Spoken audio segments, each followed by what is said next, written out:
tidak lebih baik daripada ahli Taurat.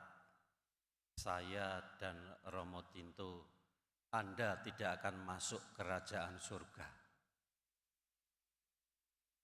Kalau hidup keagamaan Anda itu tidak lebih baik daripada orang-orang Farisi yang menjaga liturgi, Anda tidak akan masuk dalam kerajaan surga.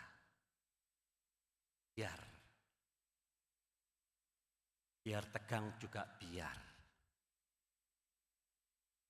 Tapi yang tertawa itu pasti tahu gayanya Romo Mikael memang begitu. Jawabannya ada di mana? Jawabannya ada pada sebuah buku yang diberikan kepada setiap moderator PDKK paroki. Judul bukunya itu Moderator Harus Tahu. Judulnya buku itu begitu dari Kak Aceh. Moderator harus tahu. Baru kali ini tuh moderator dipaksa. Maka apa yang saya tahu akan saya paksakan pada Anda. Sama-samalah, kalau saya dipaksa, Anda juga saya paksa. Yang pertama, PDPKK itu bukan kelompok kategorial. PDPKK, Pak, tidak usah sampai mendengar begini, Pak.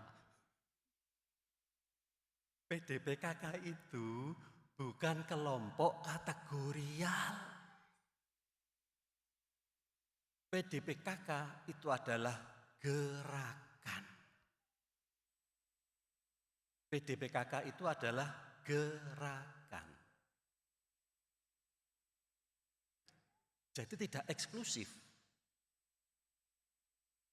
Masuk ke paroki itu bukan karena diajak pastor. Masuk ke banyak lini kategori lain itu bukan karena diajak pastor. Karena memang jiwa dari pembaruan karismatik adalah sebuah gerakan. Maka jangan heran kalau ada umat yang di sini ini menjadi ketua PDPKK MBK. Ya kan? Orangnya sedang di pojok, istrinya tersenyum-senyum. Jadi PDPKK itu bukan kelompok kategorial. Itu adalah sebuah gerakan. Dan gerakan itu adalah gerakan yang menghidupkan gereja. Dengan berbagai macam hal yang bisa dilakukan. Baru setelah itu kita berbicara masuk dalam sebuah ciri khas dari pembaruan karismatik. Pembaruan karismatik itu yang penuh sukacita itu ciri khasnya bukan karena tepuk tangannya. Bukan karena nyanyiannya. Bukan karena doa bersamanya. Bukan karena Roh Kudusnya. Kalau soal Roh Kudus, semua orang itu saat baptis itu sudah menerima Roh Kudus. Lalu khasnya apa? Pembaruan karismatik itu yang membedakan dengan yang lain adalah karunia-Nya. Karena karunia-Nya. Karena apa? Ketika Anda itu mengenal betul karunia Anda, itu membahagiakan Anda, dan ketika karunia-Nya itu dibagikan, maka semua orang itu bersukacita. Maka ketika Anda mengenal benar karunia Anda, maka tepuk tangan Anda itu tepuk tangan yang kuat. Ketika Anda itu membagikan karunia Anda, maka semua kelompok yang berdoa dengan tepuk tangan yang kuat. Maka sebetulnya KAJ mempunyai sebuah program yang dari dulu sudah di-sharingkan, yaitu yang namanya komunitas basis, ya kan? Komunitas basis itu bukan hanya untuk membuat komunitas rukun, enggak. Lebih dari itu untuk menemukan karunia.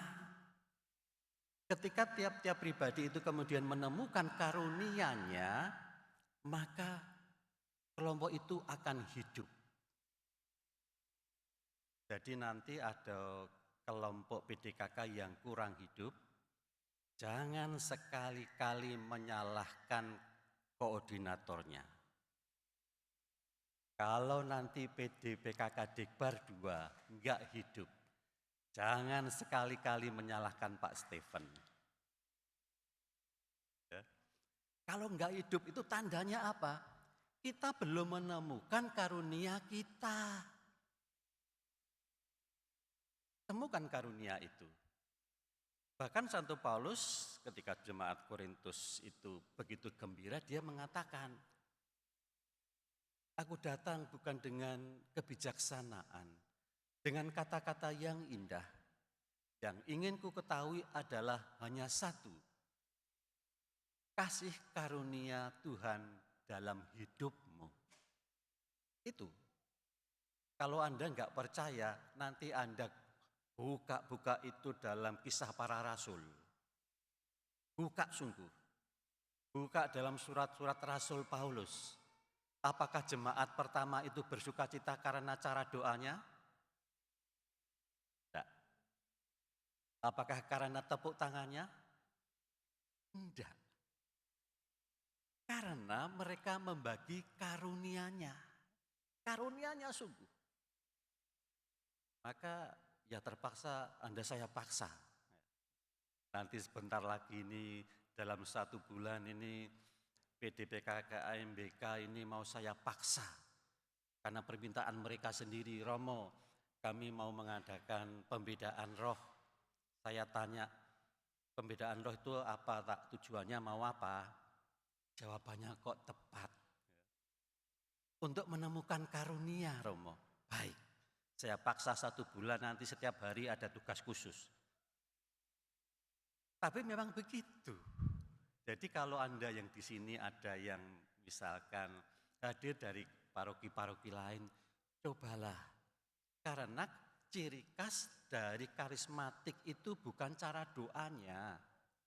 Bukan di situ.